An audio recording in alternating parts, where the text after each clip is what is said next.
First ఏమన్నాడు? నీ పూర్ణ హృదయముతో, నీ పూర్ణ ఆత్మతో, నీ పూర్ణ శక్తితో నన్ను ప్రేమించాలి అన్నప్పుడు ఇంకొక దగ్గర అంటాడు, నీ తల్లిదండ్రుల కంటే ఎక్కువగా నన్ను ప్రేమించాలి, నీ అక్క చెల్లెల కంటే ఎక్కువగా ప్రేమించాలని విన్నప్పుడు ఎందుకు దేవుడు ఇంత స్వార్థంగా మాట్లాడుతుందా అనిపించేటట్టు ఉంటుంది.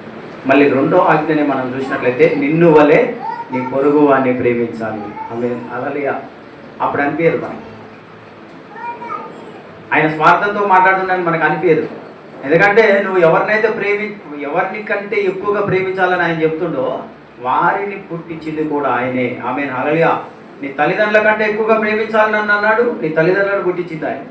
నీ అన్నదమ్ముల కంటే ఎక్కువగా ప్రేమించాలన్నాడు, వారిని కలగజేసింది ఆయనే. మళ్ళీ చెప్తున్నాడు, వాళ్ళను కూడా ప్రేమించాలి నువ్వు. ఆమేన్, హల్లెలూయా. వాళ్ళకంటే ఎక్కువ నన్ను ప్రేమించాలి, కానీ వాళ్ళని కూడా నువ్వు ప్రేమించాలి. ఈ రెండు ఆజ్ఞలే బైబిల్ గ్రంథం అంతట్లో అత్యంత ముఖ్యమైన ఆజ్ఞలు.